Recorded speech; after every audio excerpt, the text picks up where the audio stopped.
Salut à tous, c'est Otaku, j'espère que vous allez bien. On se retrouve aujourd'hui pour une nouvelle vidéo. On continue le concept que j'ai fait il y a de cela un mois, qui est un concept de théorie, tout simplement. Moi je fais que des théories limite sur ma chaîne, j'ai l'impression que c'est un délire.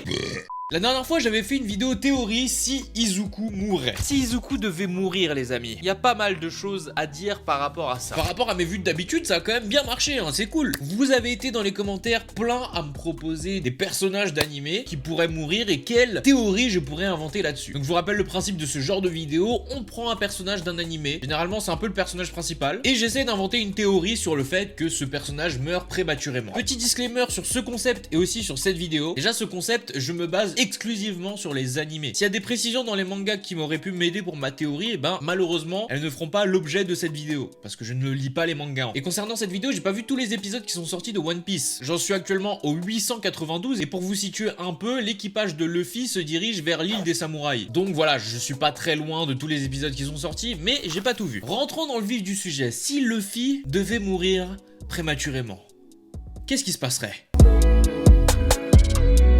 Je pense que vous le savez tous, mais c'est important de le rappeler. Luffy est le détenteur du fruit du Gum Gum, le Gomu Gomu no Mi. Ce dernier, vous le savez, permet de donner une élasticité accrue à celui qui le mange. Mais la contrepartie, c'est qu'il ne peut plus nager. Si Luffy meurt prématurément, ce dernier serait perdu, mais pas totalement. Ce que je veux dire par là, c'est que les fruits du démon, quand leur hôte meurt, ces derniers réapparaissent dans le monde au hasard et se raccrochent à un fruit déjà existant. De ce fait, une autre personne qui le trouve pourra le manger et ainsi acquérir son pouvoir. On a déjà pu le voir notamment avec le Pyrofruit, qui avant appartenait à Ace et attention spoiler, depuis qu'il est mort, appartient maintenant à Sabo. De plus, à l'heure actuelle, Luffy est une grande menace pour quelques-uns des 4 empereurs. Si ce dernier meurt, ce serait un grand soulagement et une joie pour ces empereurs justement. Ils pourraient faire tout ce qu'ils veulent sans avoir zéro problème avec Luffy. Que clairement, à l'heure actuelle, c'est Luffy qui cherche des noises à tout le monde. Personne n'est aussi efficace que l'équipage de Luffy. On a l'impression que c'est eux qui font tout Grand Line. Mais du coup, qu'en est-il de son équipage? Là, les amis, je pense que tout est sans appel. Luffy a tout donné pour son équipage, mais vraiment tout donné. Chacun des membres a et aura toujours un éternel respect envers lui. Juste pour appuyer mes propos, je voudrais mentionner cette scène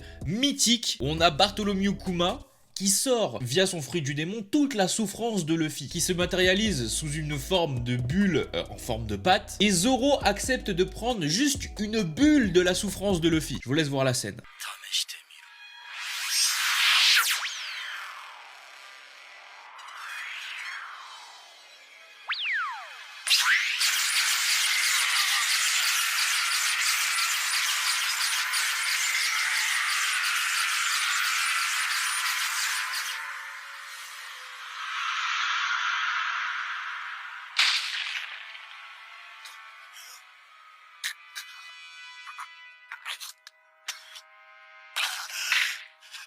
Cette scène est incroyable et pleine de sens. Ça veut dire que Luffy c'est un vrai leader. Ce sera celui qui se mouillera en premier et qui ne laissera pas son équipage mourir. L'équipage de Luffy est totalement dévoué à son capitaine. S'il venait à mourir, vous pouvez être sûr et certain qu'ils honoreraient tous sa mémoire et continueraient de voguer vers son rêve. Là actuellement il se rapproche de plus en plus de son rêve en sachant que l'île finale sera l'île de Raftel. L'équipage va sûrement tout donner pour pouvoir arriver à cette île et même une fois mort je suppose, clamer haut et fort que Luffy restera et sera toujours le roi des pirates. C'est beau putain, oui, c'est ça qu'on veut. Bonjour, enchanté, ça va?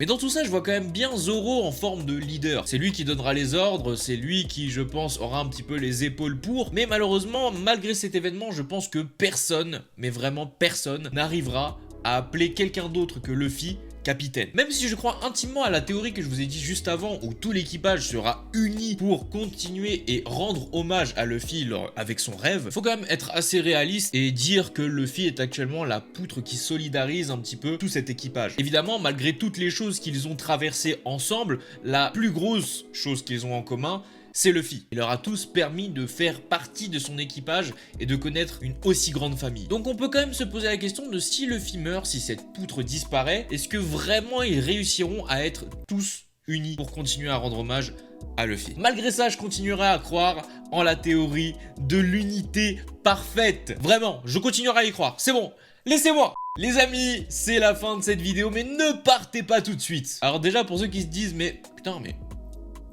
Comment ça, une vidéo aussi courte? Il y avait encore plus de choses à dire. Alors je dois vous avouer que vu que c'est une théorie que j'ai inventée moi-même, je ne vois pas trop ce que je pourrais dire d'autre. Si vous avez évidemment d'autres précisions, les commentaires seront là pour ça, n'hésitez pas. Je vous lirai avec plaisir. N'oubliez surtout pas d'en mettre si vous avez d'autres hypothèses. Moi je trouve que dans cette vidéo, j'ai vraiment tout dit. J'ai vraiment exploité la théorie au maximum si le film vraiment devait mourir là tout de suite. Mais il faut aussi accepter que ce genre de concept aura des théories vraiment courtes. Notamment, il y en a beaucoup d'entre vous qui m'ont mentionné Eren, de faire cette théorie avec Eren. Là par contre, Eren, ça risque d'être une vidéo qui sera un peu plus longue parce qu'il y a quand même pas mal de choses à dire avec Eren. Outre ce fait là, si vous avez kiffé la vidéo et que vous kiffez toujours autant le concept, le petit like est toujours apprécié. Je vois que beaucoup d'entre vous ne sont pas abonnés à ma chaîne YouTube mais regardent les vidéos. Vous savez que c'est simple. Vous descendez, vous cliquez sur le gros bouton rouge, vous cliquez sur la cloche des notifications, vous mettez toutes les notifications et vous serez notifié. J'arrive même pas à parler tellement c'est simple. En tout cas les amis, merci beaucoup d'avoir suivi cette vidéo jusqu'à la fin. C'était Mino. Jana.